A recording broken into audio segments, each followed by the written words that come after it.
Shadows fall, dimming the light. Whispers grow, a rising tide. Vindicator, where do you hide? Steer his over, heart ablaze. Through smoky haze, he sets his gaze. Justice calls a burning need. A city's wounds he vows to heed. From cobbled streets to tower high, Vindicator takes to the sky. Strikes back with iron hands, defender of this promised land. Breaks the chains, sets spirits free. Vindicator for all to see.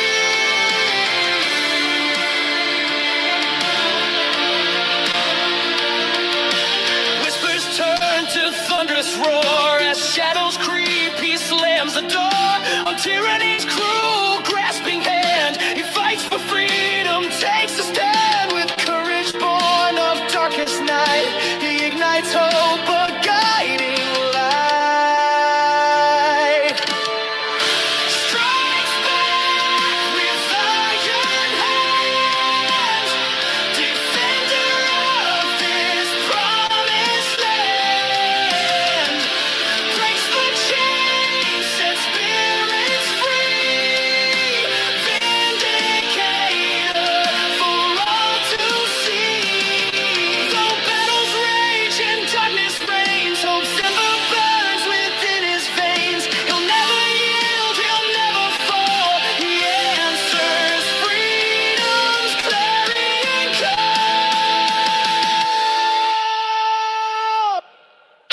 Strikes back with iron hands, defender of this promised land. Breaks the chains, sets spirits free. Vindicator for all to see. A symbol etched against the moon. Vindicator rising soon.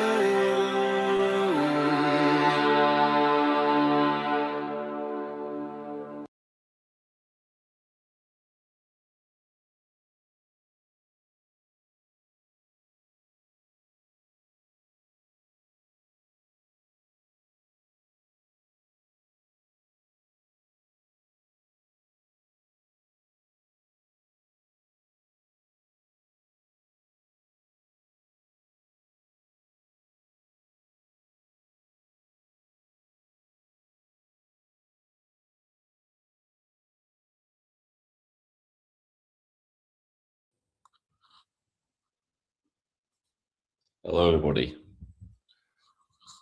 Is that better? Can everybody hear me now? Forgot to hook up the audio. Is the volume okay? Hey, chat, how you all doing? Is the audio okay? Just give me a thumbs up if the audio is okay. How's everybody doing? Hi, Missy Moon. Hi, Craig. Hi, Mons. Sean. EMJC. You came in the other day, mate. Awesome. Hello, everybody. Glad you're all doing well. Loud and clear. Nice one. That's what we like to see. Right, guys. So, what an absolute, I'm going to say this first off, what an absolute shit show Prime Minister's Question Time was yesterday. I didn't watch it live, I just caught the highlights. And be like, I can't sit through the pantomime. I can't. But I've got some great videos to show. So, first off, we're going to go the source that actually said that David Lammy is actually being briefed. And I think he will be being briefed. I don't think Keir Starmer is going to resign, but I think David Lammy is being briefed just in case. I think Keir Starmer is going to try and limp on, and that he's just going to get forced out. I think they're going to have to drag him out kicking and screaming, but I think they've got enough on him now to force him out completely. I think he's looking at a total Labour backbencher revolt. They're going to vote. Have they already voted on releasing the Mandelson files? I think they have. I think they voted on that last night, didn't they? So, yeah, the days of Keir Starmer are numbered. I know a lot of people don't think he's going to resign. Like I said, he's going to try and double down. I want to get into that in a bit as well. But I want you all to look at this.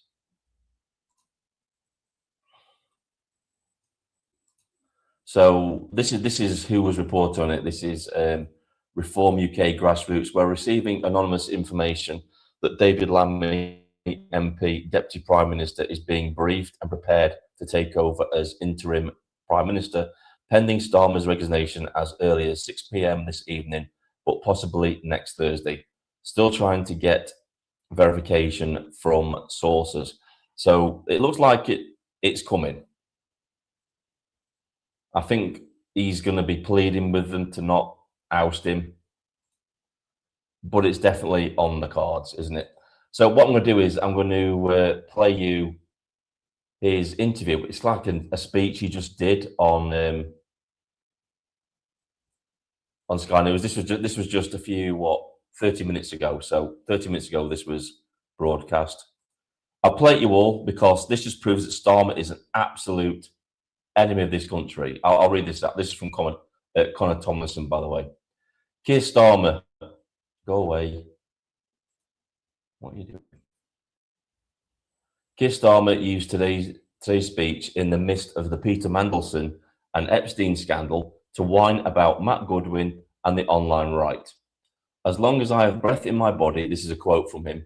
As long as I have breath in my body, Starmer says he will fight against the fact that being British is a product of ancestry and ethnicity. That there, right there, just proves that this man is an absolute traitor to this country.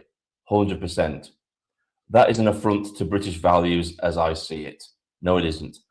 And Connor goes on to say this. Starmer is determined to deny that the English, Scottish, Welsh, and Irish exist as distinct ethnic groups, all while weaponizing imported ethnic and religious communities against them. Obsessive rhetoric. It's clear the posting is getting to him. This is why they want to censor the internet. It's because of all you out there that keep going on social media and just posting your absolute hatred for this guy. I'm the same way. Let's listen to what he's going to say, shall we? You see it in the industrialized grievance factory, in parts of social media. Miserable video after miserable video telling you that entire cities and towns, the great communities of this country, are wastelands, no-go zones. And worse, selling the lie, defied every day by millions of people in this country, that people who look different cannot really live together. I reject that completely. Right, let's just stop him there, right? He's just said that people who look differently cannot live alongside one another. We've got ample evidence of that being the case. Look at the Muslim enclaves. Look at the Muslim colonies in this country. Places where there are the majority Muslims. They've created little colonies of their own culture, proving that they can't live alongside other people. It's not we that can't live alongside other people. It's certain demographics that can't live alongside other people because they see other people as inferior because of their ideological and religious beliefs. That's the fact of the matter. Keir Starmer is an absolute moron.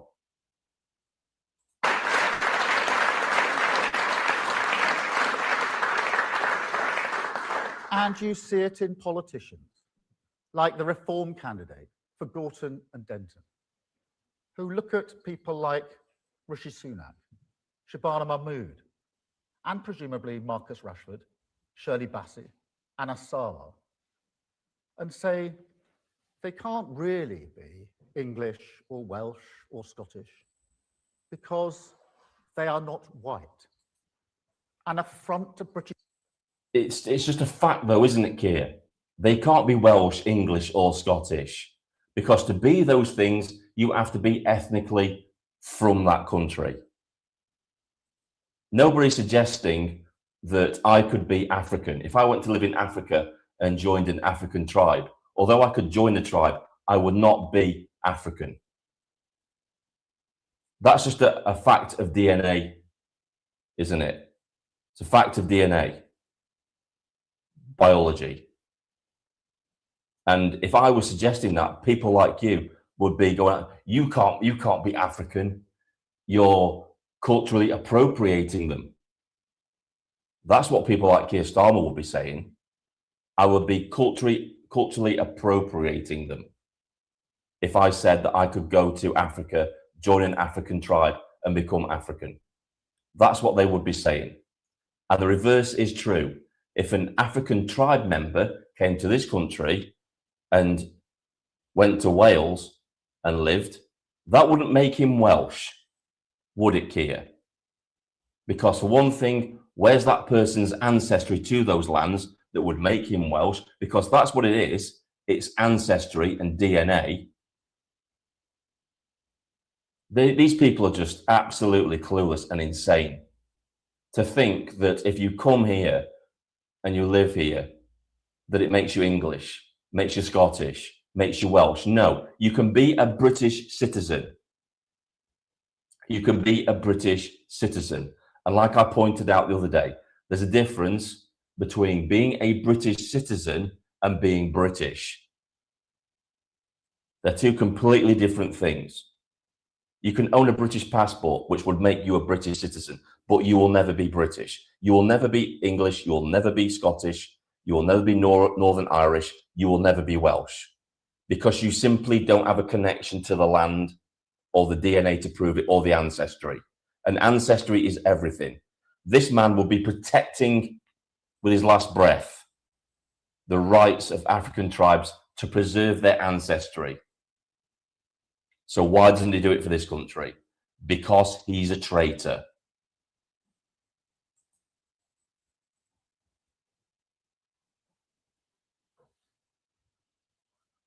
Absolute moron. British values as I see them. And I tell you, as long as I've got breath in my body, I will always fight against that politics. And that's why you're in the position you're in, Keir. That's why you're going to lose. That's why your hands were shaking yesterday in Parliament, because you know the game's up. It's not only that, it's not only your ideology, it's that you're an evil human being. So is your ideology of communism. So are all those front benchers. It's not good enough for you to resign. The Labour government needs to just die a death. It really does. It needs to die a death, a political death, be kicked out of Parliament and never go near power ever again. And I think that's going to happen. The vote for the Labour Party is going to totally collapse. It is. Just like we saw with the Tories, it's going to collapse and they'll never recover, and Labour will never recover again. And that's a good thing, because people like you should be nowhere near power. And neither should any of your sycophants that sit on the front bench with you.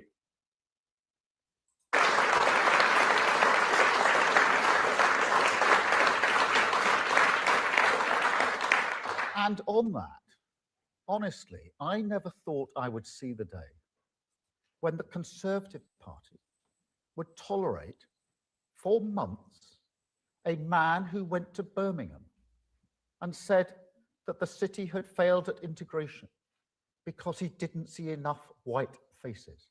That is a disgrace. And can you listen to this guy? Just listen to him. This is a man supposedly fighting for his political career, his political survival. And all he can say is that he's criticizing people because somebody went to Birmingham and said that integration had failed because he didn't see enough white people. Keir, right? When you have cities in this country where the native population is becoming a minority, there's a serious problem, because that should never happen. It is the duty of the Crown and the government to preserve our country and its culture. It's people's way of life. And you've failed in that. In fact, you've actually not only failed in that, you've actually been working against the people of this country to destroy their traditions, to destroy their culture. That's what you've been doing. And that's why your head's on the chopping block right now, because the people have had enough. The people have had enough of you and people like you and your ideology, your identity politics rubbish. Multiculturalism has failed. It's destroyed this country. And we should be an example to the rest of the world of how not to do things. We're a warning to America because it's coming there soon. We're the warning to America. Don't let this ideology propagate, stamp it out wherever it is, consign it to the abyss. That's what you must do to survive. Because if you get somebody like Keir Starmer in power, it's over for your country. It really is. Not to mention, he's a disgrace, because we're talking about a man who refused to do an inquiry into historic essay of girls and women in this country, putting them at risk. And he would rather put them at risk for votes from the demographic doing all the abusing. That's how evil and despicable this man is. He has no right to get on any moral high ground and preach to anybody about morals, because he has none himself. He has no moral compass, and neither do the people around him. He's a prime example of who should never be allowed near power. It's him. If we looked him up, if we looked the word up in the dictionary, his face should be next to it.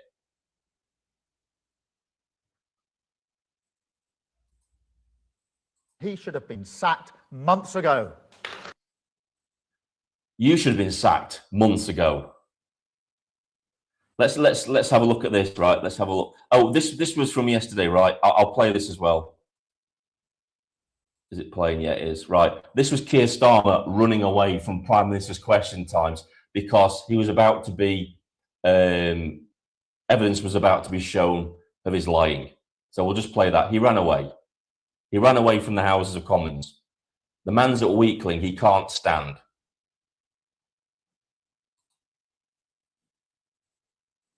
And I'm sure that the front bench has heard it as well. I will leave it at that. Point of order. Thank you ever so much, Mr. Speaker. The Prime Minister said that in each humble address that his party laid in opposition, they mentioned national security. Mr. Speaker, the Prime Minister has left. However, I have... And I'm sure that the front bench... He ran away. Now we're going to watch this. This is amazing. So this is when he was being questioned. This is when he knew the game was up. So watch his hands. This is Keir Starmer at the dispatch box.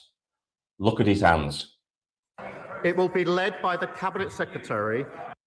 It will be led by the Cabinet Secretary. Look at his hand. It will be led by the Cabinet Secretary. This is a man shaken. This is a man not fit to be Prime Minister. He needs to go.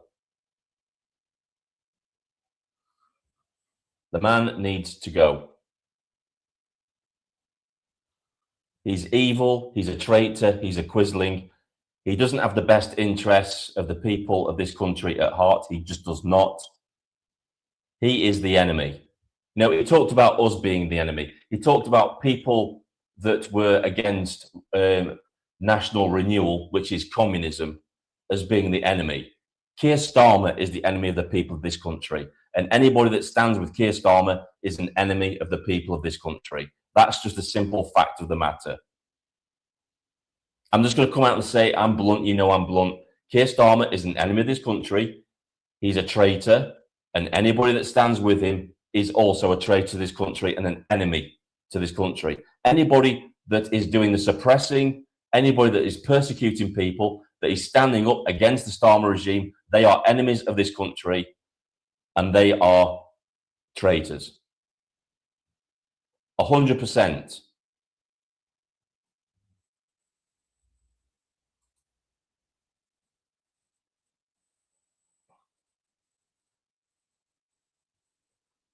We're going to move on to something else now. I think I've said enough about Keir Starmer. So let's have a look at this. Now, these are the people that would vote for Keir Starmer. Listen to this. And I've got a message for people like this as well. Woman in Crowbridge admitted after taking down flags outside. Whatever. Woman in Crowborough intimidated after taking down flags outside migrant camp. Listen to this. I was taking the flag down. I find it really offensive. If you find the national flag of this country or the union flag offensive, I suggest you leave. Leave. Because you're a traitor too. You're a traitor to this country. And it's people like this that will vote for Keir Starmer. It's people like her that will vote for that lunatic who's in charge of the Green Party. It's people like her that will vote for Ed Davey, who is also a lunatic, who's in charge of the Liberal Democrats. These are the sort of people, it's these Karens, they're the reason why we're in the current situation that we're in. It's people like this. I think we've got no humanity left in this country. Look at the state of it. You just know that she's vote socialist, don't you? She's a socialist. You just know it 100%.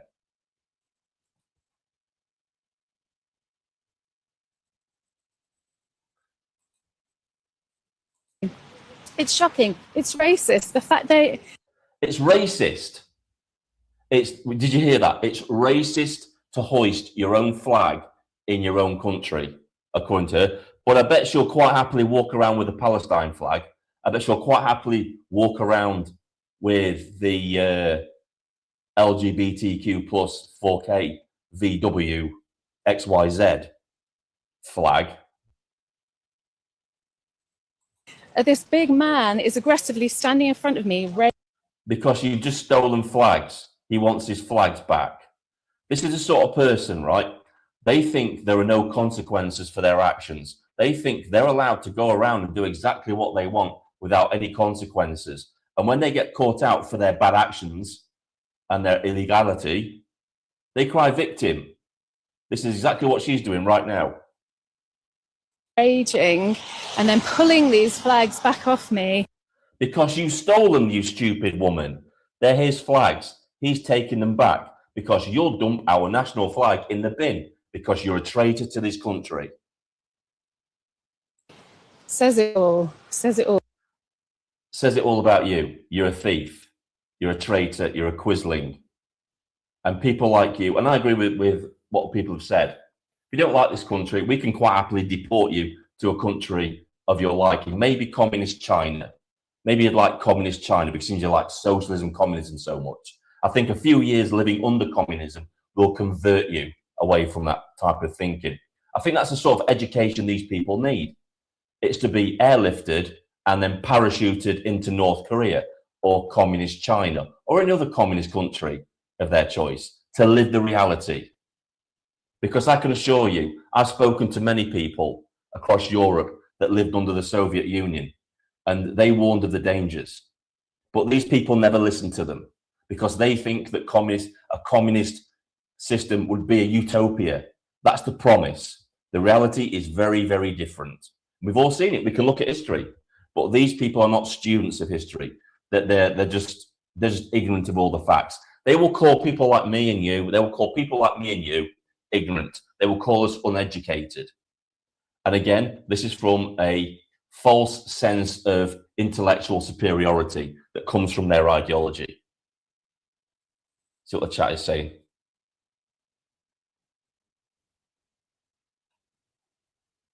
I've got no sympathy for these people. If they don't like the country, if they don't like our traditions, our culture, and our way of life, they should just leave. I don't care if they're native, English, Welsh, Scottish, and they feel this way. They should leave. They should leave along with the other people that come here and try and force their culture onto ours. They should leave with them because this isn't the country for them. This is our country. We've been here for thousands of years and we will still be here for thousands of years more after they've gone. History has taught us this. Simple as that. Oh, there's so much hatred. Where's the love? Where's the... Oh, God. What an absolute mug. What an absolute mug she is. So much hatred. You took the flags down out of hatred. You know, these people preach tolerance and love, when in reality, it's the exact opposite. When they say, oh, well, but it's hatred and, you know, and, oh, it's intolerance. It actually means they're full of hatred and they're intolerant. But where's your tolerance of flags on lampposts? How can that harm anybody? The flag of the nation flying on a lamppost. How is that harming anybody? It's because it triggers her. It triggers her and people like her because they're traitors, because they hate themselves. They hate this country. They hate our culture. They hate our traditions. The humanity. I have no words. I find it disgusting. Yeah, well, we find you disgusting. You're disgusting. See what else we can find. So this is another thing I want to talk about as well. So, revealed, police hand back grooming gang victims to their abusers. So tell me this, how are we supposed to trust in the police when they actively act like the enemy, when they actively act like criminals themselves? We've seen this constantly. The abuse of power recently, they're acting like state agents rather than the police force. State agents that persecute the people of this country for simply fighting back and pushing back against oppression. That's what's happening. Every single one of these officers that was involved in this, that did this to these young girls, needs to be hunted down and prosecuted and thrown into prison for the rest of their lives. That's what needs to happen. We need to have a similar thing to what happened in Nuremberg regarding this. Nobody should be safe that was involved in this. Whether you be a judge, whether you be an MP, whether you be a councillor, whether you be a police officer, whether you be a high-ranking police officer, all of you need to be brought to justice, tried, and then sent to prison for the rest of your lives for what you did, for the cover-up. That's what needs to happen. Absolutely disgusting. Rupert Lowe inquiry is uncovering some horrific stuff in recent ex-post. Lowe said evidence is emerging from multiple witnesses that the police actually handed young girls back to their abusers, even apologizing to the rapists for the inconvenience caused to them. These victims were completely failed by the authorities at every single level. Absolutely heartbreaking stuff. This alone should be bringing down the Starmer regime because he was heavily involved in this as well. I'm not just going to blame Starmer in this, the Tories as well.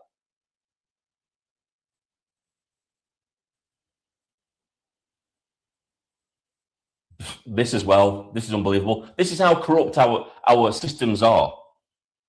Right? Schoolgirl, 15, hysterical after telling teacher she was raped by Labour councillor's son. This Labour councillor actually intervened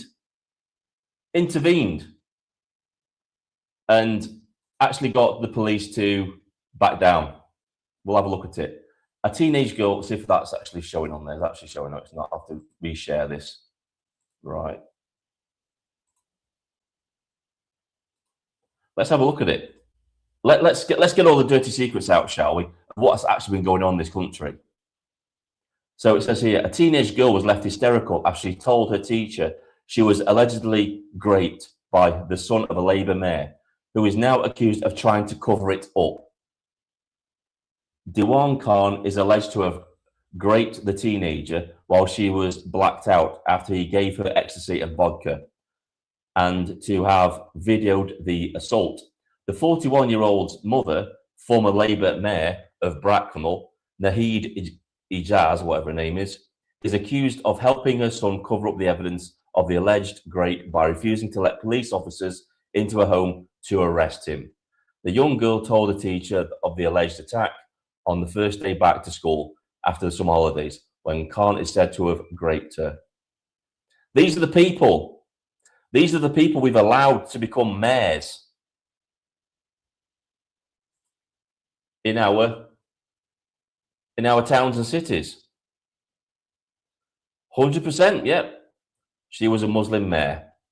Yes, she was. This is what's happening. This is what's happening up and down our country right now, because we've allowed foreigners to take office where they should be able to take office.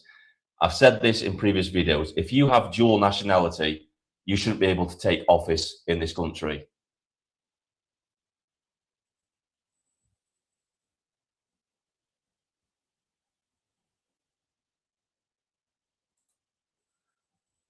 English didn't traditionally do grapes. We did flowers and wishful thinking. Yep.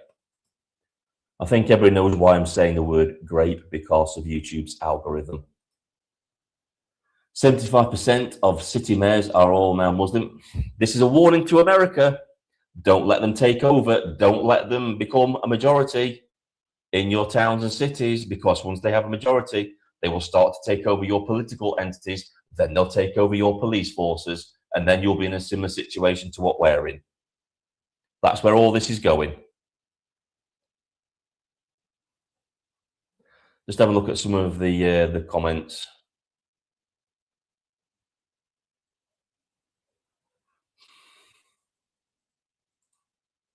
I can confirm the cover-up and lies in Bracknell, Labour run. Yep, they're all Labour run. I've been this bigot has got to go ASP, including the front bench traitors. Absolutely, they are bigots. They are everything they claim us to be. Secret society, the problem in Parliament, civil service, judiciary, police and councils, and the NHS. The Fabian Society has infiltrated all these. It's infiltrated everything. Right, so what I'm going to do is I'm going to throw out the link. Anybody wants to come in and have a chat, you can do. You're quite welcome to do so. I'll throw the link out there. Want to come in and have a chat, you can do so. Right, so while we're on the subject, right, well, we're not on the subject really. I've been asked by a lot of subscribers how they can help out the channel, how they can, you know, help. Well, the first thing is obvious. Like, share, and comment on the videos. That's the most important thing. That helps to get the word out. But some people have asked if they can donate, and I've said about this. There is a link if you want to donate in the bio of my channel. I don't pump it out there all the time because that's not what this channel is about. You know, if you want to donate, you donate. If you don't, you don't. Simple as that.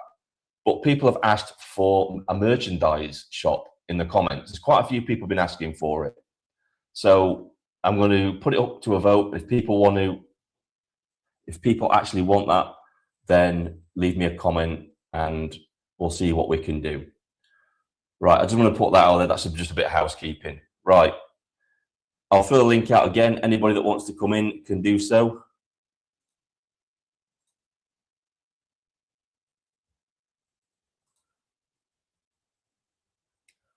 There you go. How you doing?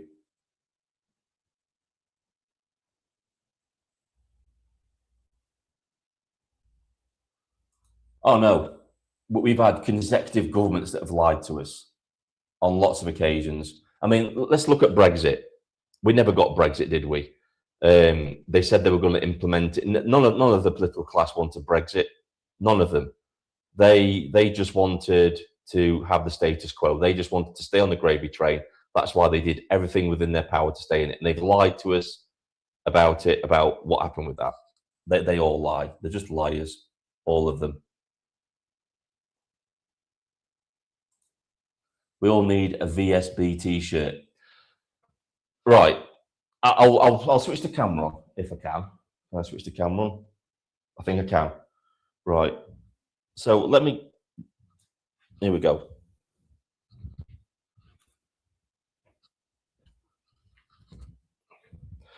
I'll show you a t-shirt that my partner had made for me. See if we can switch on the camera.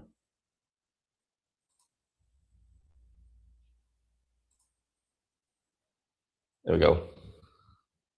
This is the Vindicator Strikes Back t-shirt that my partner had made for me.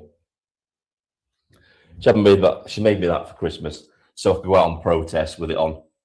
Well, that's the sort of thing that I was actually looking at. Anyway, I don't want to get too much into that because that's not what this is about today. This is about talking about politics and stuff. But yeah. No, it looks like Antifa. No, it's not Antifa, trust me. We've had lying governments back to Ted Heath 1970, including the perversion. I'll switch this off now. You'll see my ugly mug.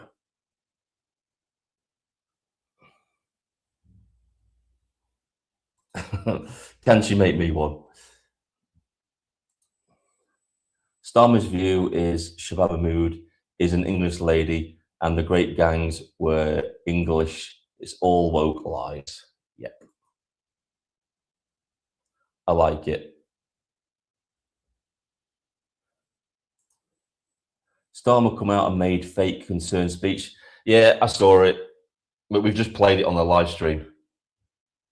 He didn't really come out and apologise. He just doubled down on everything that he's already said, like he always does. Change colour.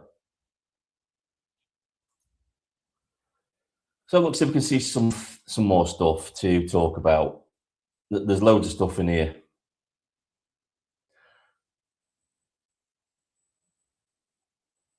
Right, so oh yeah, obviously we have this guy. I should have talked about this in the morning walk video, but this is worth covering now. Really, I'll share the screen because this is just amazing to me as well. Right, this is from Peter Lloyd. That's sharing. Yeah. This judge, Amjad Nawaz, he just allowed a 70-year-old Muslim to walk free after sexually assaulting a 12-year-old girl. In 2016, he did the same with a similar case involving a Muslim. Yet in the same year, he gave a white man 8 years for grape. This is clear corruption, and this is why it's hard to explain. Unless you truly understand the Islamic faith, you don't get it. It goes beyond nepotism with these people.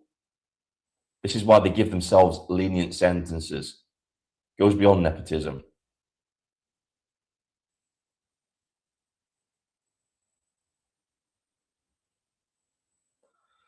Yeah, I think we saw this one as well.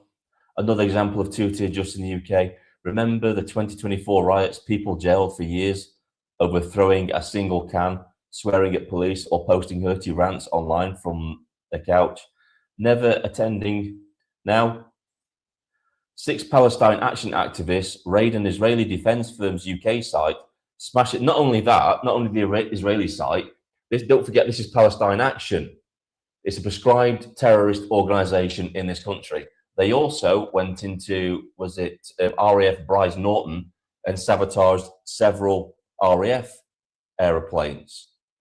Let's not forget about that as well. Now, 6 Palestine action activists raid Israeli defense firm's UK site, smash it with a prison van as a battering ram, wield sledgehammers, allegedly fracture a female officer. That's not allegedly, that's actually happened. That did happen. Female officer's spine, leaving her unable to work for months, and the jury clears them of aggravated burglary. No conviction on that charge. Hung or not hung guilty on others. Who the F was the jury? Smashing windows, assaulting cops with heavy weapons, serious injury, walks free. But throw a can or angry tweet during anti-immigration disorder, straight to prison. I'm sick of this country. This is what we're living in. This is the sort of absolute insanity we're living in this country. Need to have a drink. I always get a dry throat when I'm doing live streams.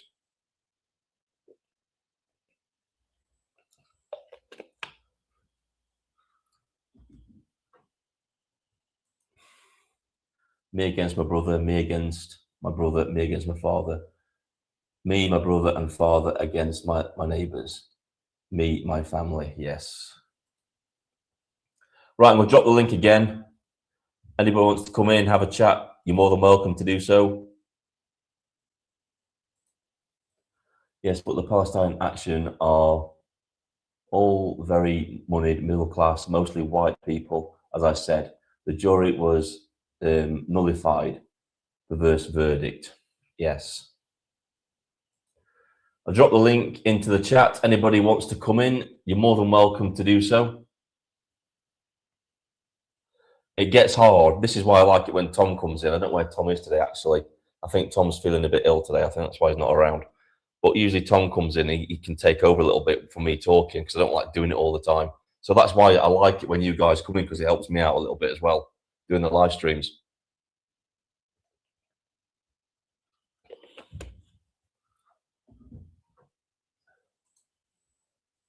Mohammed was also I can't say that word for obvious reasons, marrying a 6-year-old and consummating that marriage at 9 years old. Sick. Yes, we all know about that.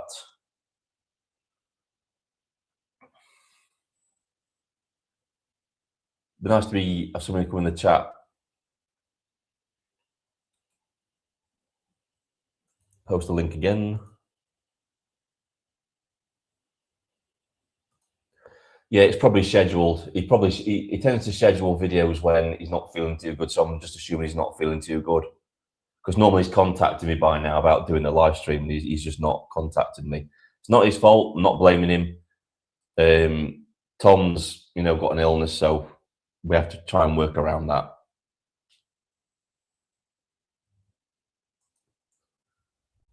Then Tom doing it. Yeah, he is. The dumbest idiot on the planet as PM.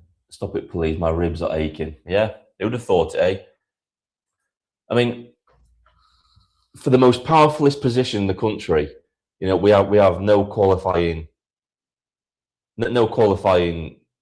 checks and balances. The only thing you have to do is get the most votes, and you're in. You're in as Prime Minister if you get the most votes. It's not the brightest way we choose leaders, is it really?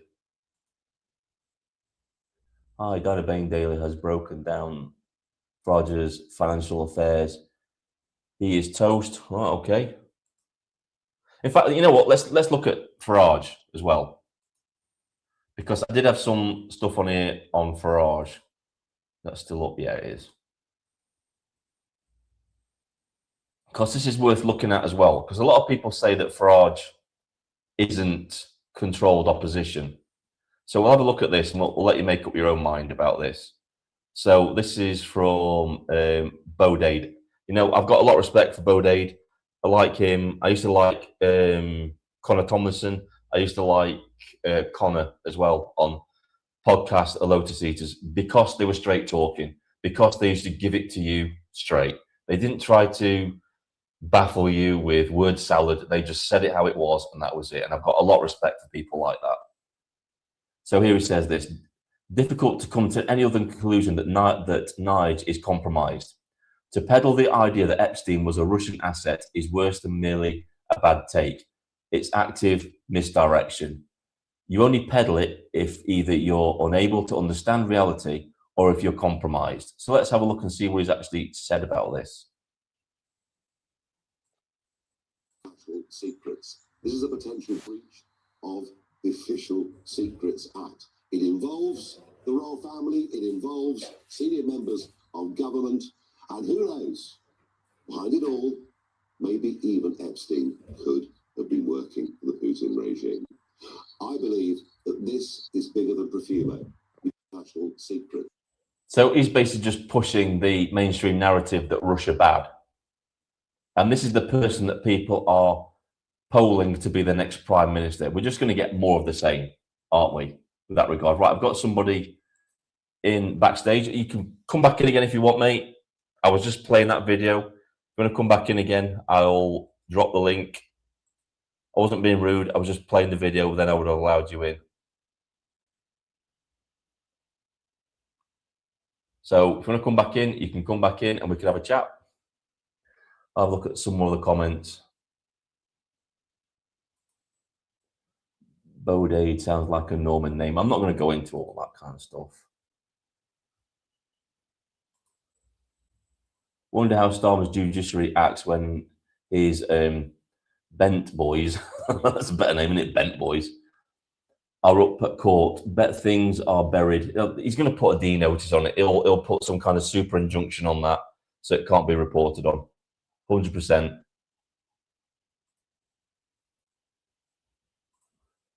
After being vindicated, sorry, I tried to join, but my signal's crap. No, come back in, mate. Come back in. We'll try and make it work. Yeah.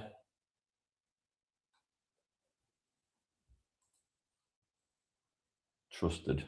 Okay. But yes, it's not Russia. It's the bankers and elites. Yep. Probably why he doesn't support grooming gangs next to the inquiry, because he's also at it. Could be it. That could be it. Is nobody going to come and join me to help me out and do the live stream? Are you going to leave me here to like stumble on my own? Well, look, see if there's anything else on Twitter we can talk about. Oh, somebody's back in. Who's back in? Come on then, mate. In you come. How you doing, buddy? Yeah, not bad. You well? Yeah, signal's fine, mate. It's awesome. You can hear me now, so I'm in the middle of night. Well, in the middle of sticks, so it's cutting in and out. That's all. So I'm going to have to put the phone down, so I'm about to drive. But I just thought I'd give you some support, because I know you never get anybody coming in. That's all. So we haven't really spoken. Yeah. So I don't know. It's like people are scared to come. It's like, don't be scared. I was like, I think we proved that the other day when we had that conversation with that other guy when Matt came in, and it was like, yeah, we had disagreements, but we're not going to have a shouting match over it. We're just going to have no. It's just if people don't learn and get educated on subjects unless other people speak, if you get other voices. Otherwise, there might be things that you know that I don't know, and vice versa. And you're not going to be able to help people learn different subjects and expand their knowledge on things if you don't communicate. It's simple as that. Yeah, and the thing is, right, people accuse me of not wanting criticism. That's complete opposite to what I want. I like criticism. I like constructive criticism. I like when we can have a debate because, like you said, it's how new ideas come to the forefront. It's how bad ideas get chucked out. Not only mine, but other people's as well. That's what it's all about. That's what we used to have on the internet before all this censorship on us. And well, it should be like that. It's been like that for years, isn't it? I mean, it's not healthy not being like that. I never thought about that really, but that could be another reason why some people don't want to come in, because they're scared about having a knock at the door of things they're saying online. That could be another reason why they're scared about coming in. It's one thing to say it in the chat; it's another thing to say it on a live stream, isn't it? So I get that. I mean, I do. Yeah, well, it's just how you word things as well. I mean, if as long as you're not directing at one particular person, I mean, I don't see. Well, in saying that, there's only so much people can say these days without being accused of something that they're not doing or saying. You can't. It's bad, isn't it? Really, it's bad. So what's your opinion on the current state of the country, then, mate? I don't know. Is the honest answer. I have my my theories regarding what my theories to what should be done regarding. We have laws in place. We have acts in place and what have you. But at the end of the day, if the powers that be are not going to implement them, which they're not, and the public are not being educated in them, which they're not, what do you do? I think the only way. I mean, like people like Graham Moore. He's trying to educate people in his own way, and other people like him. Not necessarily just Graham, but other people need to educate people. You said the other day, politically, there's no political solution, and I believe that is the case. I believe that when whichever party get in and they promise us all the world, they're going to be the same, more of the same. I think the only way we're going to get out, honestly, I honestly think the only way we're going to get out is using the acts and the laws and the constitutional rights that we've got and protections. But until people understand what they are and what our powers are and start reclaiming those rights, we're going around in circles, mate. We're going around, or you do what I think that they want to do. They want to do a convention parliament and erase everything and rewrite it to how they want it. Now think about that. Erase it how they want it, not how we want it. You know what I mean? I'll be honest with you. I think that's why they're pushing towards civil unrest and civil war, because they're the only time that can happen. That's the only time when that can happen. So the laws that are in place right now have been there for centuries, and I think it's 2 or 3 occasions where they've had a convention parliament. If you Google and read up what is involved in a convention parliament, that is the only way they can basically reset the dial. They had to do so. They had to create a convention parliament. I can't remember which king it was, but when Cromwell took over for the 12-year period, right or wrong, I'm just telling you, they had to create a convention parliament to basically we were a country without a monarch, So and that's how they got round it, and that was how they brought in the Bill of Rights and all the other acts. So if they create civil unrest and they convince the public that we need to stop this and bring in new laws, and the only way we can do this is by having a convention parliament. You know what they're like. There's nothing that's given that's taken. You know what I mean? So yeah. I mean, a lot of people have been calling for the death penalty to be brought back, but would you really trust a regime like this with the death penalty? Because I wouldn't, not in a million years, because you know what they would do. No, yeah. Well, this is the problem. That you're conflating too often. I'm not saying I'm pro or against it. All I'm saying is that where they're conflating the British system rather than the English system, so therefore the law and the legal side is our administrative law. They're muddying the waters all the time. And while that's going on, and you know what they're like, exactly like you've just said, they're corrupt as you know what. You know what I mean? So, and then, I mean, am I the only one who watched what's going on there yesterday with all this? I mean, at the moment, the flavour of the month is Mr. Mandelson. You know, next week it'll be somebody else. But am I the only one who saw them arguing over Parliament, saying about the traitors this, traitors that, and unfit? Am I the only one who's thinking, hang on a minute, what about the kids? What about what they've done to those children and other people? Never mind being traitors to our country. What have they actually done to kids? We're just brushing under the carpet, it sounds to me. All the politicians just don't want to talk about it.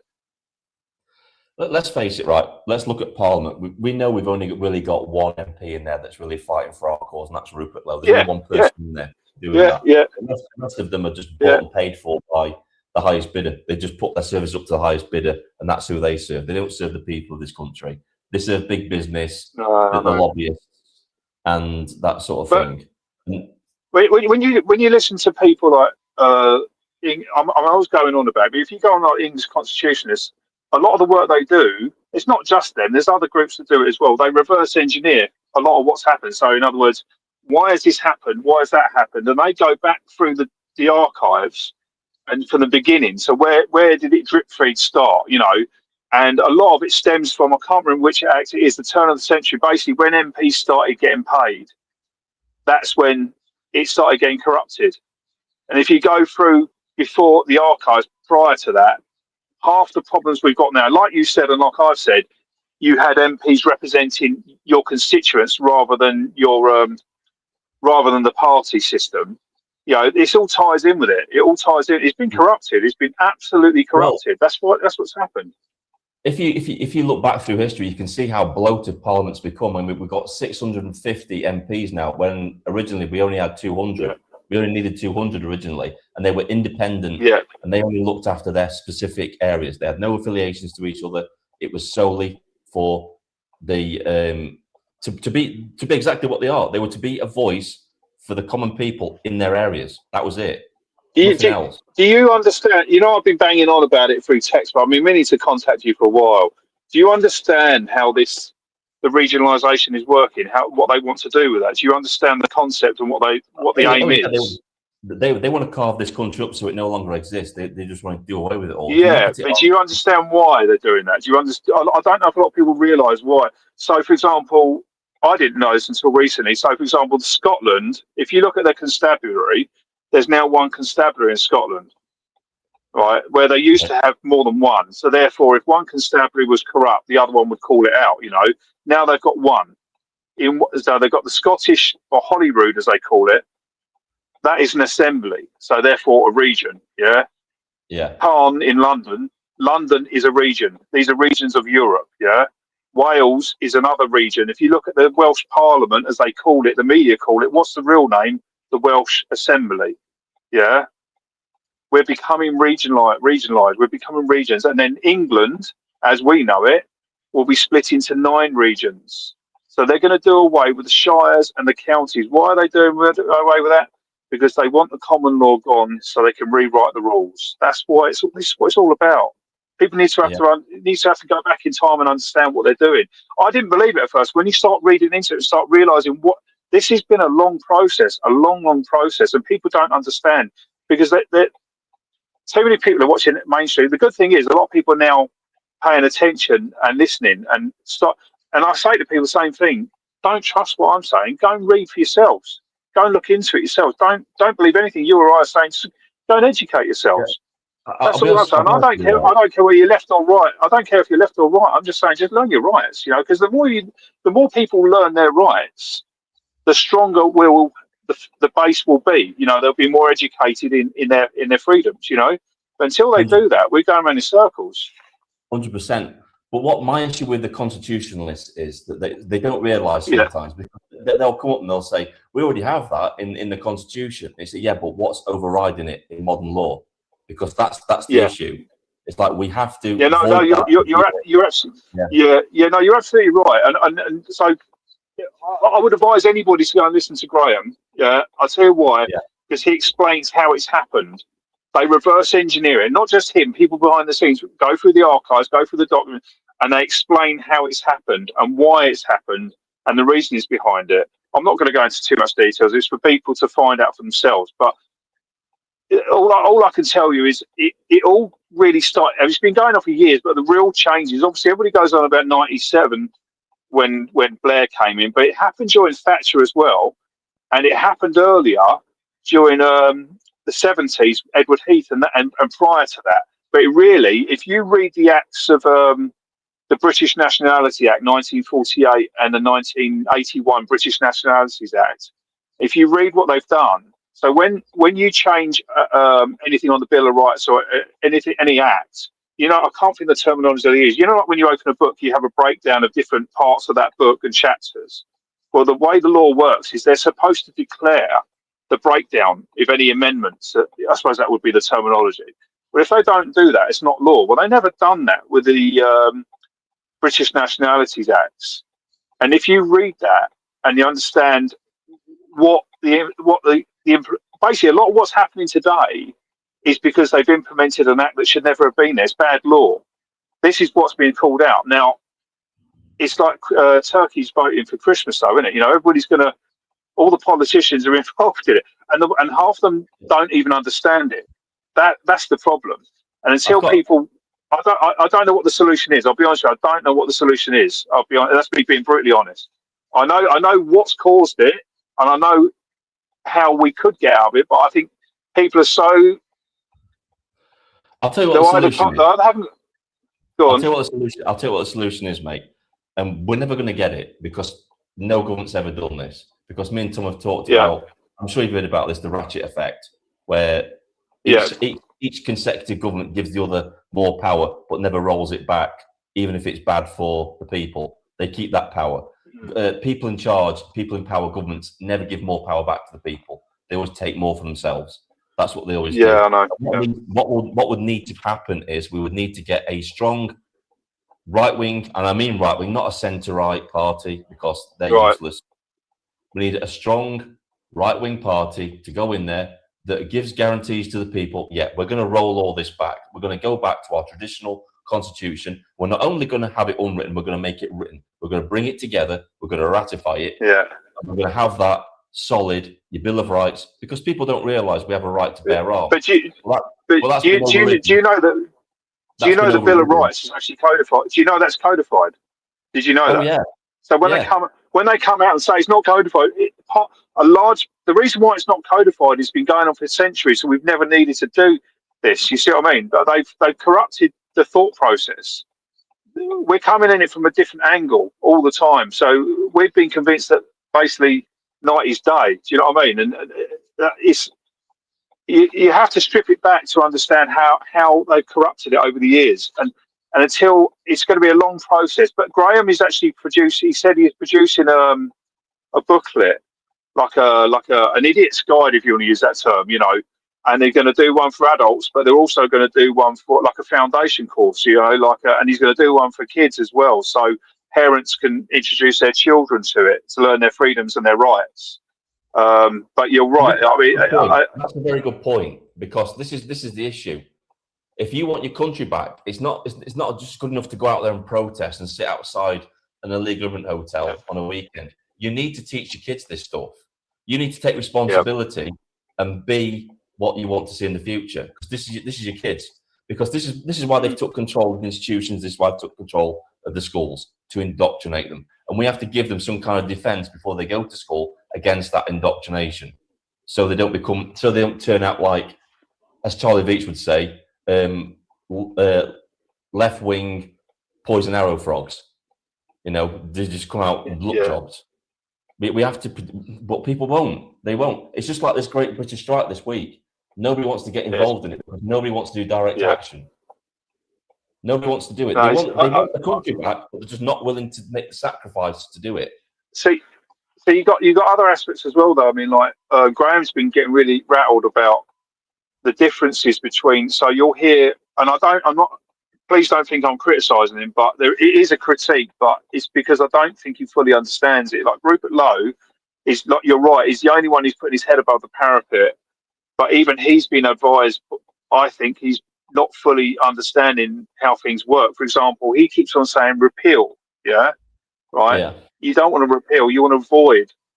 And so if you create a law inside 1980 and you repeal it, today, right, it's repealed from today onwards. If you void something, a law, it's bad law at the beginning. Therefore, from everything that's spun off of that original document, say 1980, is now null and void. So, like where you get your Keir Starmers of the world or whatever, and they're adding on documents to said document, this is law. Well, if the original law was bad law, therefore they all fall like dominoes as well. Do you understand how it works? So repealing is not the solution. Voiding is the solution. But I believe his people have been ill-advised on how it fully works. Because if you void something, it's gone. You can't add to it. You can't change it. It's got the original date of that document is bad law. Do you see what I'm saying? Yeah, I get what you mean. Yeah, I get what you mean with that now. Yeah. The thing is, mate, we need to do any of this. We need a strong political party, and this is why I keep harping back the no political solution. Look at the absolute shit show the right wing of politics is at the minute. It's just a joke. They can't. None of them can unite behind anything, even though they all believe in the same thing. It's all about ego, and they refuse to unite. That's the problem. It's the ego. It actually reminds me of the lords that were trying to unite against the king, because at first they wouldn't do it. They wouldn't unite against the king. And it's the same thing again here. It's weird how history repeats itself, isn't it? But even that, do you fully understand how the Lord's system should work? Not how it works, how it should work. So, this is what I understand about how things are set up, right? So basically, the House of Commons, they make the laws. It goes up to the House of Lords. They have a look over it, and they put any amendments or decide whether or not this should be law or not, and that sort of thing. Right. And then it goes back down to the House of Commons, and if they've said we want some amendments to this, they have to debate it and then vote on it again. Yeah. Right. That is essentially what's happening. But we're in a constitutional monarchy. Okay. In America, for example, they're in a constitutional republic. So the difference would be you have the president, where we have the monarch, and then below that they would have the Senate, we would have the House of Lords, and they would have the House of Representatives, we have the House of Commons, and then you have the people voting, right? So the term, we lend them our vote. Yeah? We lend the politicians our vote. That's where it comes from. And then the Lords, like you just said, they were supposed to scrutinise it. And yes, they are hereditary, but the way it was drafted originally was to be a two-way street. So they represented their commoners or their people on their land. I don't know what the correct terminology is. And if they don't represent them appropriately, they could be removed by the people, like a mini election, if you like, because they find them repugnant, and then because of that, the Lords had to swat up on the common law and the constitutional rights for their subjects, right? So they would scrutinise Parliament, and the other thing as well is that everybody says about sovereign. You'll hear who's sovereign. Well, the people and the Constitution are sovereign, not Parliament, not the monarch, because the Constitution is sovereign, and through that the people are sovereign. You see, because it's like they lend their vote. That's how it works. That's exactly how it's set up. This is what they'll convince you. They'll convince you the MPs are sovereign, and they are not. Constitutionally, they are not. Yeah, this is what I had to explain to somebody the other day, and they weren't getting it. It's like, right, what happens? I tried to explain to them. This is what happens, right? We have a general election. Parliament is dissolved. Sovereignty shifts back to the people, but the people are always sovereign. That never changes. We consent to be governed. We consent to be governed at all times. We can remove that consent at any time we choose. just like we can remove consent to be policed by the police force. That can be removed. People don't understand how much actual power they actually have. They have lots of power. If they only got together and came together and said, we're not having this anymore now. We don't want you in government. We're taking back our consent. General election now. That the people don't understand that. Parliament is never sovereign. No. The only sovereignty Parliament has is the power that we give it through our vote. That's the only sovereignty they have. The people are always sovereign, no matter what. Yeah. And the other thing that people don't realise as well. So the English, and it is the English Constitution, because so understand that Britain was created after England. The date, if you look at the dates, so if you go UK Parliament now, it will say UK Parliament, British Constitution of Britain. It's not. It's an English Constitution because it predates it. That's how it works. That is why Magna Carta cannot be removed by Parliament, because Magna Carta became before Parliament, the English Parliament, way before the British Parliament, which was created in 1706, 1707. Right? So it's a precursor to it. So they cannot remove what precursor. You see what I mean? Right? So, and then you get people like, obviously, you're in communication with Andy the Gabby Cabby, yeah? He's been banging on about Ashby versus White. Have you read that law? Have you read that case, 1703, Ashby versus White? To us, I'm still reading. That's why I don't talk a lot about it, because I'm still researching. Yeah. So essentially, back in the old days, when landowners, you had to be able to vote, landowners and lords would have the vote. This what ties in what I'm saying about lords and the responsibility of lords, because their people couldn't vote, but in turn, they had to represent them appropriately, because if they didn't, they could be removed. Do you see what I mean? This is how it was a balance between the two parties, between the lord and the subjects, right? So they would vote, and they were basically a bit like in Australia, where where you're forced to vote. You had to vote for somebody, and this particular lord, I can't remember which way round it was, Ashby or White. He objected to it, and the case went on for 20 years. And basically, the objection was that the I do not consent. I don't like Labour, for example, as an example. I don't like Labour. I don't like Conservative. Neither of them any bloody good. Why should I have to vote for them? And this went to court. And because he was wealthy, he was able to front it up and go to court. And eventually the outcome was he won the right to choose who to vote for. And the choice was, if he didn't like the status quo, he could vote I do not consent. Why is that relevant? Because essentially, when you have a vote, say your local constituency, there's 20,000 people voting, and the majority, let's say for argument's sake, no one likes any of the above, and the majority vote is I do not consent. I do not consent wins, because they have to count the I do not consent. And your I do not consent might be completely different to mine, but if it says I do not consent, Ashby versus White on the 1703 on the on your voting form, they have to count it by law. They have to, under constitutional law, they have to count it. What, right? This is something I've wanted to bring up, right? Because there has to be a limit where we have to decide, because you know yourself, every single election we're having in going along, there's been a low voter turnout, and it's getting lower and lower. People just losing faith. They've got no faith in the system whatsoever. So at what point do we decide? Deliberate. Right, it's deliberate. It's deliberate. Yeah. They've deliberately demoralised the public. That's what they've done. Yeah, just let me finish. What I want to know is, right, at what point do we decide that an election is null and void because the voter turnout is so low that they've got no consent, they've got no mandate to rule, basically, to govern? Right. That needs to be set in law. Again, I think that needs to be set in law. To be honest with you, I believe, don't quote me on this, because I'm not that in depth on it. I believe Graham has mentioned this in the past, and the part of the English Constitution Society have mentioned this and said there is laws and measures for it. And I can't remember what the percentage is, but I'm pretty confident where we're at now is below what they want it to be. And the other thing as well is the way it was originally drafted, they originally wanted elections to be every year or every 3 years, not 5 years. The whole point is to keep it so you can't have the status quo as politicians. It forces them to go back into the real world and work and get other people in with fresh ideas. You see what I mean? That is why you've got this corrupt system, because they're stretching the elections. They've got the party system. It's a perfect storm, isn't it? Yeah.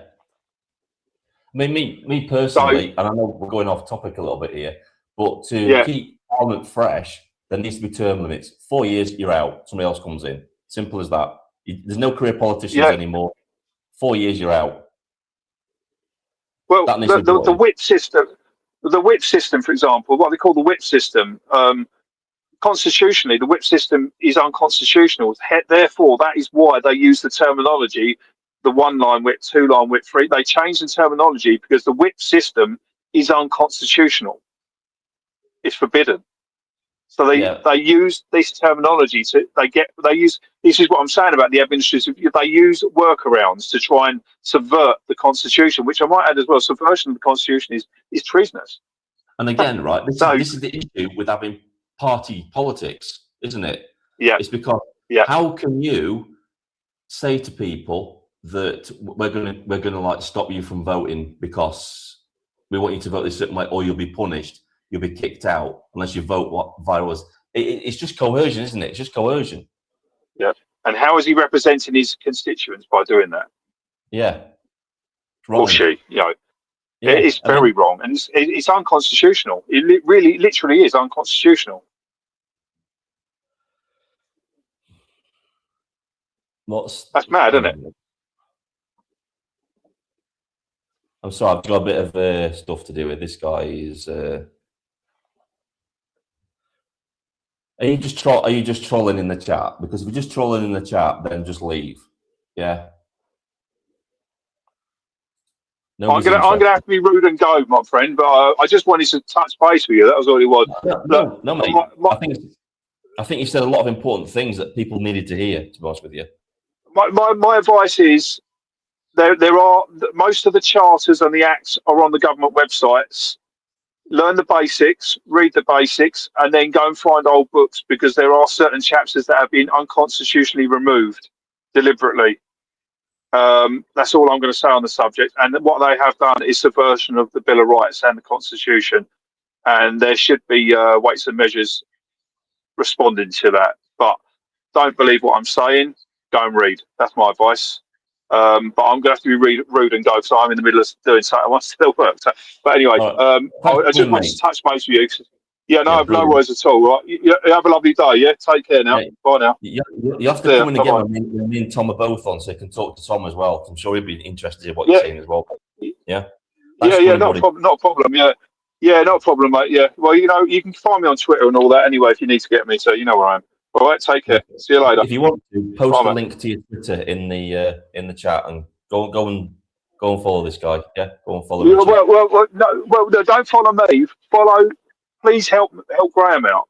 Follow every night at 8 o'clock in the evening on Rumble, the Full English show. They go through constitutional rights and what's going on in the day. Go and pay attention to that. Look at the English Constitution's website. There are seminars that go around the country educating you on your rights. Just, as I say, read. People need to read. Don't believe everything we're saying to you. Go and research it for yourselves, and don't trust anybody, basically. Go and read it. You're educated. We all can read. Go and read it. Squat up on it. Learn your rights. All right, I must go, mate. All right, have a good day. Take care. Bye now. Yeah. See you soon, mate. Thanks for coming in. See you, mate. Bye-bye. Thanks, mate.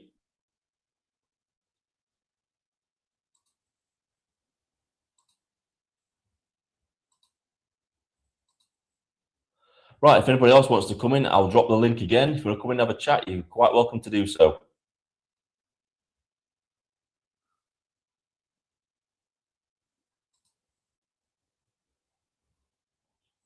I agree, he does. He does know his stuff.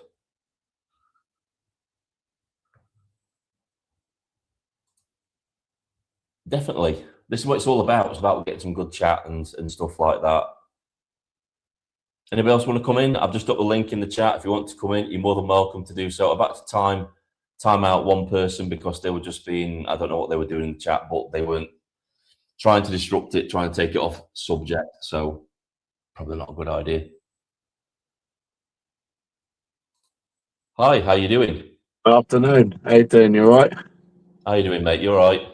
Yeah, not bad. I'm a subscriber of your channel. I've been for some time. Just interested in listening to this particular topic.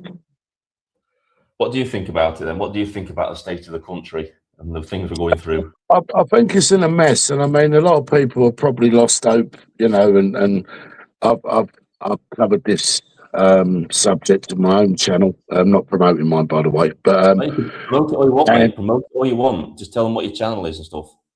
Yeah, it's Gypsy Dave 1. So we talk about sort of politics and stuff and sort of everyday stuff that's going on with the country and with other matters. So a lot of people I speak to, they seem despondent. I mean, I get a mixed sort of bag of some people believe there's still hope. I still believe there's hope. Some people are very despondent, which I can understand because we've all been browbeaten, haven't we? Not just by this government, but by countless governments. Yeah, I think that's a good point to make, that it's not just like this has been building up to what I've got now. Starmer and his regime, they're just the last managers of the decline, aren't they? They're just the ones that speeding up the process to end this country. You know, we've had it started off with obviously Tony Blair, then we had all the other absolute showers of shit that we had, and it's led us to this point, hasn't it? And they're all the Union Party. If you look at every Conservative party from Tony Blair, they've all been socialistic in nature, haven't they? Even the Conservatives have, with the policies and stuff. Well, I've always said that it doesn't matter what suit they're wearing; they're all singing from the same hymn sheet. Yeah, they've all got the same masters, haven't they? I mean, obviously they're all globalists. They're all being given their orders from the same people. It's obvious. We all know they are. I mean, look at Starmer. Starmer, it's obvious that he's in the pocket of China. Everybody knows that. It's blatantly obvious.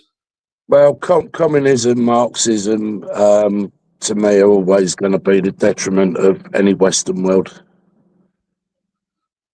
Yeah, the thing is, right, none of them would go and live in an actual communist country, though. They like their freedoms. They like the ability to be able to do things they want to do. And this is why we call them champagne socialists, because it's all right while, you know, they can virtue signal about it. It's a different story when, you know, the Red Guards marching up your footpath to repossess your house to somebody that's never worked for it in their life, or they're emptying your bank accounts and redistributing your wealth to everybody. It's a different story, isn't it? Well, money's always been the big division, isn't it? So, you know, some have, some don't have. Some don't have the freedom to do whatever they want, and some have the freedom to do whatever they want. It's like when I go to these protests, they've all got posh accents, mate. They've all got posh accents. They've all got nice cars. It's like you've never actually walked a mile in a working class bloke's shoes. So how do you know what people face on a day-to-day basis? They think they're safe. I mean, they live in the suburbs. They live out in the countryside, away from the towns and cities. I mean, a lot of these people live in 98% white neighborhoods. So they've got no clue about what affects people that's living right next door to an illegal immigrant hotel. They've got no clue about that, or living in a predominantly... They've got no clue, because you're right. You're absolutely right. And this is the thing for me. I consider these people not only blind, I consider them naive. I consider them an enemy of the state. I think they are just as treacherous as the politicians that, you know, running the shit show. For me, I'm working class. I come from South London. I've worked since the age of 15, wasn't interested in education because I was bored and fed up with the narrative that was being force-fed down my throat of what state was putting out there for teachers and schools to teach, you know, us. And when we questioned it, then we were rebel rousers, we were troublemakers. You weren't allowed to question. And I didn't like that. So for me, I lost interest with school and I started work. Well, don't you think it's scary that right now that you're not allowed to see the curriculum that your kids are being taught? You're not allowed to see it. Well, it's not only scary. Yeah, correct. It's not only scary that you can't see the curriculum. It's also scary what is actually being done. Yeah, I mean, my daughter comes home from school and the homework they give her, it's like, well, what's this about? I mean, why does a 12-year-old kid need to know about LGBTQ rights? She doesn't need to know about any of that until she's 18. If she decides that she's either gay or she's lesbian or whatever when she's 18, fair enough, that's her choice. But I don't want some left-wing activist brainwashing her, making her think that she's something that she isn't. That's what I don't want to happen. And that's why we need a purge, an absolute purge, throughout the education system of all these far left Marxist nut jobs. They should be nowhere near kids whatsoever, But in my I opinion. absolutely agree. I mean, you know, I'm all for inclusion, but then, you know, when governments, and especially this government, when they talk about diversity and inclusion and, you know, everybody must feel included. Well, hang on. What about the very people of this country that you're overlooking, that you're not even giving two shits about? Now, going back to what you said there about the education system, I mean, look, do we need a drag queen in a library to read to a bunch of, you know, 4 and 5-year-olds? No, we don't. It's sick, and it's all to do with their ideology. It's all. I mean, they say it's to be inclusive, but there was a reason why these events at pubs used to be 18+ events. It's because we didn't want to expose children to those sort of acts. So why do we need to do it in a library? Why do they need, like you said, why do they need to read stories to children? Why does a man dressed as a woman, who most likely gets aroused by the fact that he's dressed as a woman, need to read to children in a library? Well, I just don't like the idea of this, that, you know, it's almost like they're pushing their perversion on innocent, you know, young beings who are very impressionable, which we all were from a young age. We're like sponges and we soak up everything that's told and shown to us, because that's, you know, what we do when we're kids and we're at school and we're supposed to be learning. So I don't believe that that's the right way of doing it.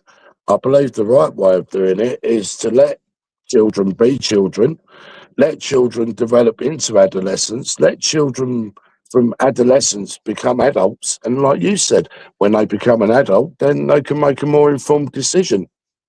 See, I don't know when you went to school. I was at school in the 80s and 90s. That's when I was at school. And even I'm older then, than you. yeah, people think that this woke thing is a new thing. It's not. It was starting to come, I would say, around about in the mid 80s. It was starting to rear its ugly head. And you know what? The majority of teachers that were teachers at my school voted Labour, and you could tell they were, because they had the Labour stickers on their cars in the car park. And Yeah. the woke mind virus was coming in even then. Well, I've touched on this on my channel with regards to the educational system. So I was born in '69, so I'm a lot older than you. I'm not far off getting a bus pass, although they're taking that away, but that's another story. I was born in 1974, so. Oh, well, not far behind me, but anyway, No. you know, you're younger than me, fair play to you. So going to school in the '70s in South London. Now, I'll touch on a couple of things here. So, you know, modern day government talk about diversity. We had diversity in the '70s, right? Now, even though the majority of the classroom may have been white, you still had, you know, pupils in my class that were black, that were Asian. I think there was even some mixed race children in there as well. So there was a mix of, you know, colours and creeds and backgrounds and heritages. Now, I had a very good education in primary school. Where it went to shit for me, I believe, was secondary school, because I could see the state dumbing down those very people, the indigenous people of the country. Why? Because if you look at the fruition of it, low paid jobs, they can only get manual jobs, the cost of living sky high. You expect a young man with a young missus and a couple of kids to keep at home, keep a family, and go to work for minimal pay. So what did the state do, especially under Blair? Oh, yeah, you can have benefits. And it was more beneficial for people financially who could do the math to be on benefits rather than get jobs. Lo and behold, that then opens the door for the next excuse. Oh, we need to fill these jobs. We need migration. Yeah. You know what, mate? Going back to that, right? I'll tell you what happened to me at school, right? Because it's a similar path to you. I was all right in junior school, that sort of thing. Hit secondary school, and you know what the emphasis was on for everybody? And these are the only people they put resource into, was the people they thought were going to go to university. They didn't give a shit about anybody that wasn't going to go to university. They just dropped to the side. And you know what happened? Anybody that wants to work with their hands, wants to do metal work, woodwork, or be a brickie or anything like that, those vocations weren't there for them. They didn't emphasize that. They didn't understand that some people are not academic and not everybody is geared up to go to university. That doesn't mean they're thick. It just means they've got a different skill set. Some are good with their hands. Some could have been carpenters, builders, metal workers. And that's why we've got a shortage of these skills now, mate, is because they're still doing it now. They're putting emphasis on people going to university. That's what they're doing. Well, if you also look at what you said there, which is very good points that you brought up. Now, for me, you look at how this country's been stripped down over the years, you know, coal mining, manufacturing, be it in the car industry or any other manufacturing, you know, like steel industry. I think we've only got one smelting plant left in the country. I think that's in the east of England somewhere, Scunthorpe or somewhere like that. Now, these were skills that were passed down from grandfather to father to son. You know, these were the days when you could walk into one job and walk out of another job and walk into another job. Do you know what I mean? And all those skill sets are slowly being eroded. But not only is it just about that being eroded, but it worries me that if you're white, you've got to be guilty. If you're British, you've got to be guilty. All your sort of heritage, your history, your culture, your language, it's all being eroded, and I think it's a travesty. Yeah, I'll tell you what happened, right? This is what my granddad used to do, right? So what used to happen was, if you've got a bloke retiring, my granddad was a welder. He used to weld ships up in Newcastle. He was, you know, that's what he did from going to school. What used to happen was, the guy that was retiring took on an apprentice for, say, the last 5 years that he was going to be working, and he trained him everything that he knew, and then you replaced him. You placed him as the worker. That's what used to happen. That's why everybody was guaranteed a job, because they took on apprentices, they taught them the skills, and those skills are passed on. Now, somewhere along the line, we stopped that, and that's why we've got a skills shortage. Just like the school system, we failed at the school system. We failed people when they went into jobs, when they took on apprentices and stuff like. I mean, they have apprenticeships nowadays, but it's basically just cheap labour because they don't get paid a wage. That's what it is. That's what they really mean by that. It's like the YTS. The YTS was a joke. I was on the YTS. It was just cheap labour for companies. That's all it was. Yeah, but see, I believe that, you know, with our country, it's multifaceted. I really do. So, yeah, you're right. I mean, you know, when it comes to like the labour market, you know, you'd have apprenticeships. You could go, oh, I know YTS was obviously a way of getting cheap labour. But I can remember when I left secondary school, I can't remember what it's called now, so you can help me out here, but you used to go to a place where you'd have like a jobs advisor who would, you know, show you the job vacancies and stuff. Right, I'll tell you what happened to me when I left school, mate, right? I went to the jobs advisor. He said, he looked at my skill set and they said, right, now go to job centre and see if there are any jobs for these things. You go to job centre, and you can attest to this. They would give you like 10 jobs to pick from, and then they'd ring the employer themselves and arrange an interview for you. There's nothing about this bollocks about, oh, it's against your human rights, we can't do that for you anymore. It's like, give me a job, just do your job, give me a list of people I can contact to get a job. That's all I'm asking. You know, and then they say, right, you're guaranteed to get a job. It's all gone wrong, mate. I mean, we've got this, open the floodgates to immigration when they don't need to. It's like what I was saying in my videos. When you used to get booted out of a job, you'd have like a low-paid job you could take for the short term to keep you going while you got something better. We can't do that anymore because all those low-paid jobs are taken by illegal immigrants or migrants. They've filled those jobs. So now you're having people that are getting fired from the jobs, having long periods on universal credit that can't get a job again because those low-paid jobs just aren't there for them to jump into to tide them over till they get something better. Well, I mean, since when was there a time back in the day that you had the safety net called the Social Security that was meant to be there for families and individuals in times of hardship, be it they've lost their job through redundancy or illness or whatever it may be, to tie them over until they, you know, were able to get back on their feet financially, find another job, etc. So, you know, that system may work when people are contributing with their tax you know, from their wages and stuff. So how does it actually, you know, work now that immigrants can get benefits, but they've not paid a single penny into the pot? They shouldn't be able to, and this is what Rupert Lowe's fighting against. He's trying to get that stopped, and that's what any government should be doing. They're saying, now, if you come over it, you've got to be able to support yourself. If you can't support yourself, you're not coming to the country, and that is a standard that most countries have. You have to prove that you can support yourself to become an immigrant into this country. If you can't, you're just not approved. America does it. Australia does it.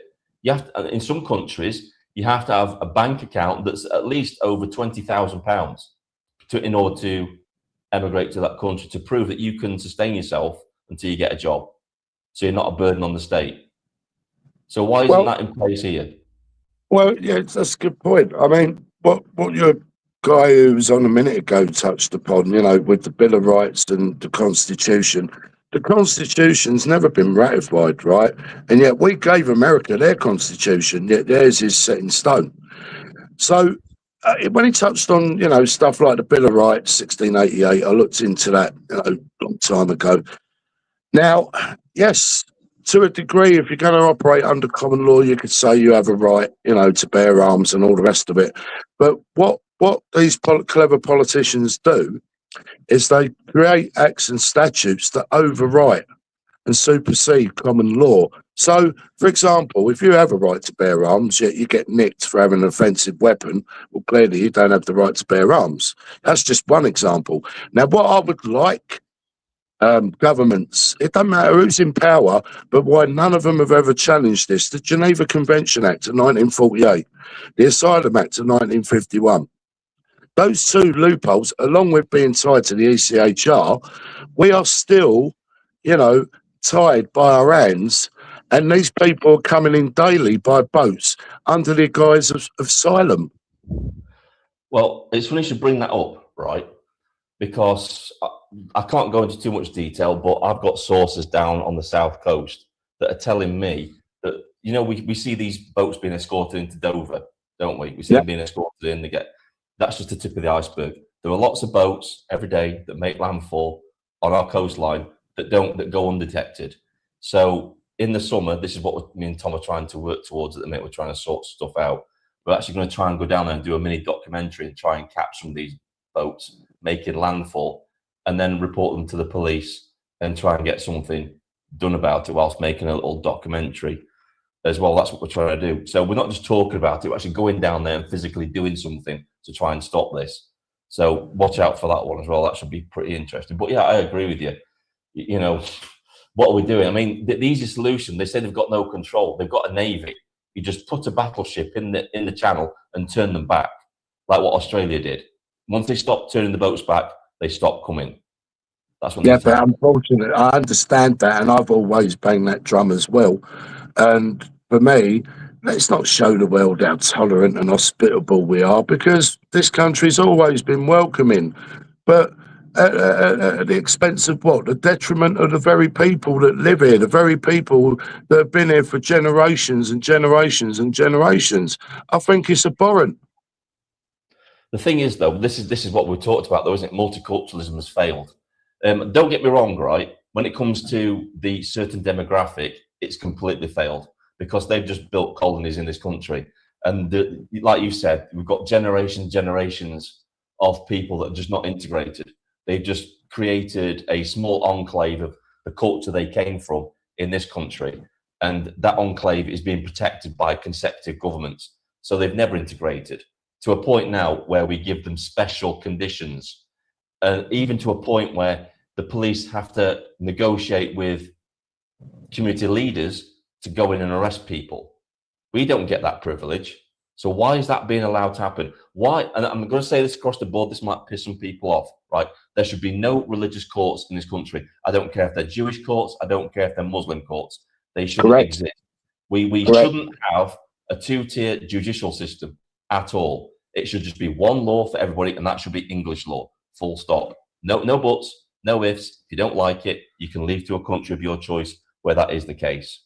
We don't need that in this country. This is how dissected our country is, right? So I'm all for inclusion when it comes to the Welsh, Northern Irish, Scottish, right? Now, English law covers England and Wales. It doesn't cover Scotland. Scotland has, laws that are completely different to ours. Now, why, for the life of me, if you're going to have a union from 1707 up until now, sort of 300 odd years later, why Britain isn't unified under one set of law? That's true. I mean, if Scotland wants to be a part of this country, because they do, they want to be a part of this country. I mean, look how insane it was when they wanted independence. They wanted independence from us, but then wanted to join another union, which was the EU. It was just ridiculous, and we all know why they wanted to do that, wasn't it? It was but that was the architects of the SNP, and they failed miserably. Look, divided we're weak, united we're strong. Now, I personally, and I know people can say, well, look back in history and what Britain's done to the country of Ireland, but that's not us, the people. That's what these governments over the years have done. I'd like Ireland to be out of Europe. I'd like Ireland to be able to govern itself again once more. But I'd like Ireland then to join Britain in a union where all 5 nations have an equal say. Yeah. And have like a assembly where they send representatives. Yeah. Yeah, that's what I would like, because, irrespective of differences and all the rest of it, our cultures are very similar. Historically, we're all linked by blood. And, many families can sort of connect and say, well, I've got Scots, I've got Welsh, or I've got English, or I've got Irish in me. So for me, before Britain even traded, before Britain joined the EEC in 73, Britain done most of its trade. Yeah, we were still importing from the world, but we'd done a lot of trade with Ireland, and Ireland done a lot of trade with us. I mean, look at the resources we've got. We're an island. We're surrounded on all sides by oceans. We've got. Why we gave away our fishing quotas, we destroyed. This is another Boris Johnson. I know I'm going off on a tangent, but this is what happened. Boris Johnson destroyed our fishing fleet. He had a chance to reinstate it. That would have given jobs back. Didn't do it. Capitulated. This is just them doing that sort of thing. But yeah, we've relied on ourselves. We've got vast resources in this country. Correct. We've got vast amounts of coal underneath our feet that have been untapped. We've got vast amounts of oil under our feet that's been untapped. And gas. Yeah, exactly. And we don't take advantage of it. Why would we, sorry to interrupt, but why was we brainwashed, right, from a young age and told that oil is fossil fuel? I'm going to disagree with that, and I'm sure some people will probably correct me and say, no, hang on, Dave, it is fossil fuel. And this is where I'll say it isn't, right? Because I liken Mother Earth to us. We're very much, many qualities that are similar with Mother Earth. It's 2/3 water, we're 2/3 water. Blood running through our veins, coursing through our veins. It's the same as Mother Earth with oil coursing through its veins. So there is, oil there, but as long as man doesn't, deplete it and just milks the cow rather than kills the cow, then you're always going to an infinite supply of energy. Yeah, and we don't use it. I mean, right, there was actually bragging about this in Russia, right? Guess what their monthly bill is for gas over in Russia? It's probably pennies. It's about 2 or 3 quid a month. 2 or 3 quid a month. That's nothing, is it?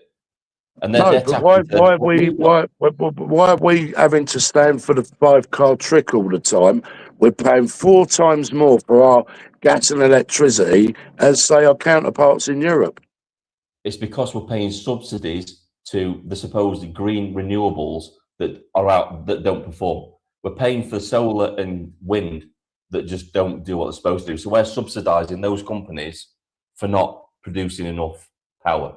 That's what we're doing. That's why our bills are high. It's insane, isn't it? But don't you think that the security, right, for me personally, the security of this country is it should be in charge of all its utilities. It's electricity, it's gas. Right. So this has got me in trouble before, right? I think all those things should be nationalised. They should be under government control. Correct. Our control. Yeah. The railway, the electricity, gas, water, everything should be under the government's control. I know that sounds a bit socialistic, But that's about security. It's not about socialist policies, like you said. It's about stopping other countries taking our infrastructure, like China's done. That's what they've done. They've taken our gas, they've taken our water, they've taken our infrastructure, and they've bought it through proxy companies, and now they own it. So we don't own our own infrastructure, which is insane. Well, look at what the Indians done. I mean, they went into South Wales, bought Chorus. They've now dismantled that plant. They've taken away the smelting. They've taken away the whole lot. They've now got the blueprint now of smelting and making their own steel, which they probably had before, but in a very antiquated way. So, we've shown the world a lot, right? This is what gets me. We've shown the world a lot throughout the time. And okay, people can hark back to the days of the Empire. They're gone. But why are we always made to feel ashamed to be British or Irish? Why are we always made to feel ashamed that we have to bow down to everyone else? Yet no one bows down to us, nor do we ask anyone to bow down to us. But I liken my country to my home. If you're invited to my home, I have rules. If you want to break those rules, there's the door. See you later. It's all down to demoralization. Have you ever watched a documentary on Yuri Bezimov, the defector from the KGB in Soviet Russia in the 80s? No. Go and watch that, because that's very eye-opening, because everything that he discusses is exactly what's happening now. He describes in detail how they will demoralize society. He says they'll use gay rights, they'll use racial tensions to demoralize society. They'll teach you to hate yourself, to demoralize you so they can take over. That's what they want to do. It's funny you say that, right? Because I've seen the breakdown of the family unit, right, which probably most of us have seen throughout our lifetime.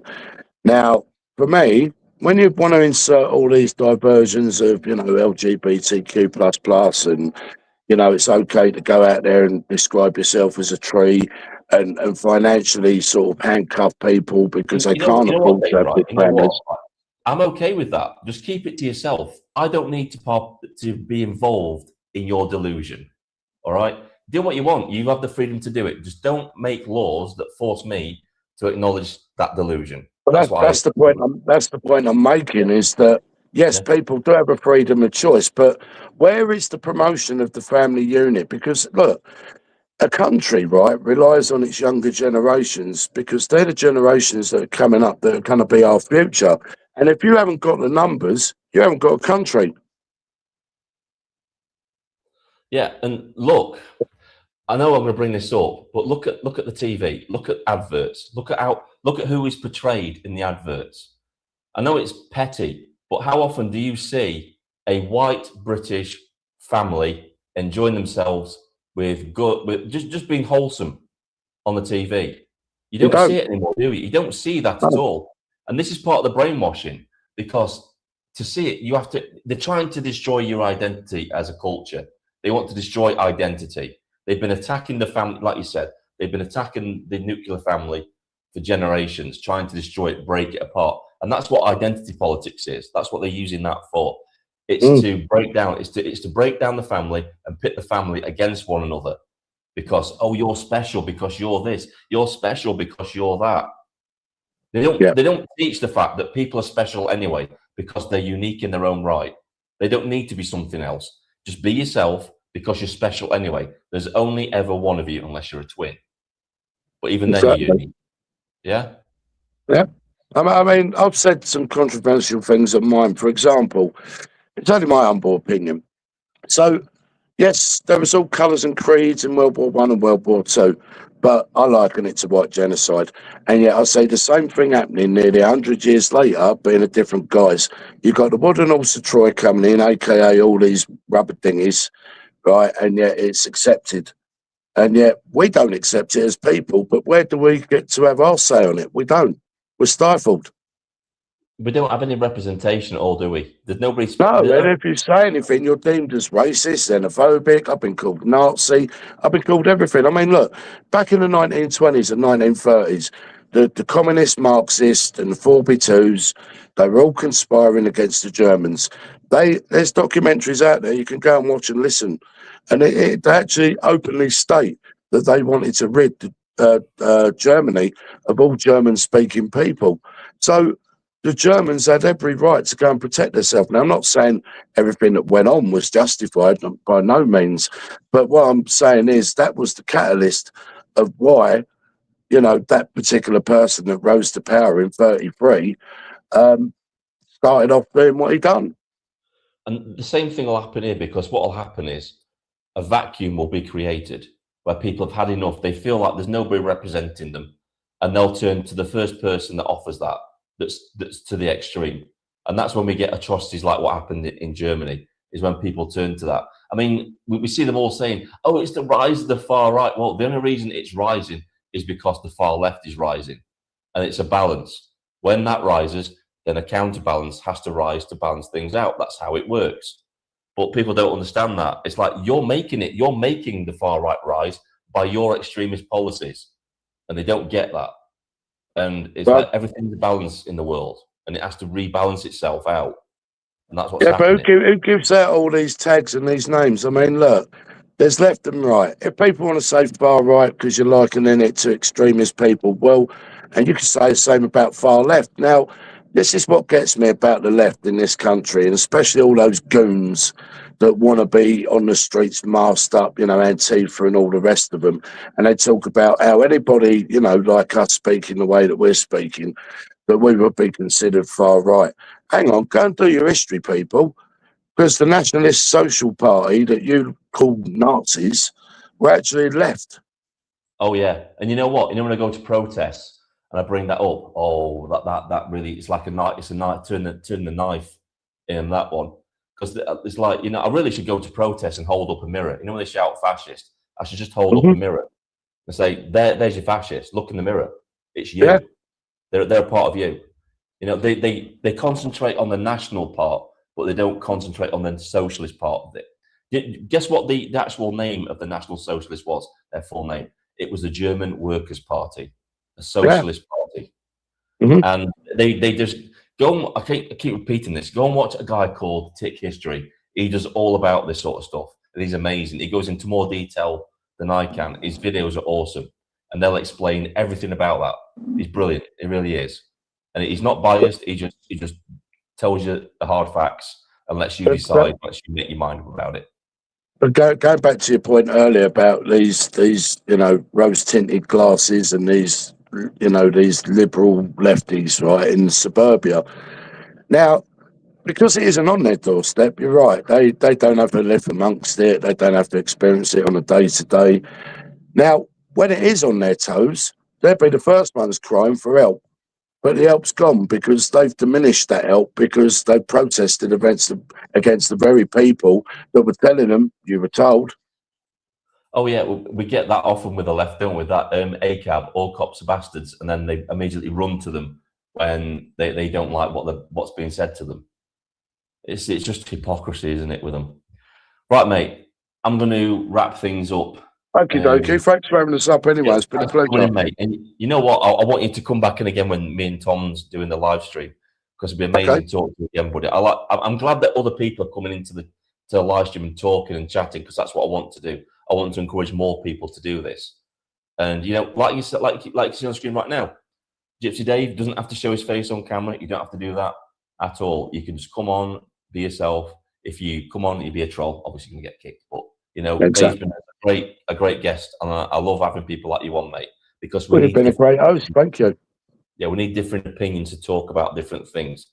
That's what we need to do. Thanks for coming on, mate. Thank you. Have a good day, guys, and everyone in the chat. Have a good day, and thank you very much, bro. Go subscribe to Dave's channel, Gypsy Dave. Go and subscribe to his channel as well. And I'm going to get your link out there on my post and get all guys to my side to subscribe to you, because they'd be very interested in your channel. Thanks, buddy. Thanks for that. I really appreciate it. Have a good day, everyone. Take care. God bless. Steve Mamod's just dropped your channel link in the chat, by the way, so he's done it for you. All right. All right. Thanks very much, bro. Have a good day, everyone. Problem, God bless you all. No problem, buddy. See you later, mate.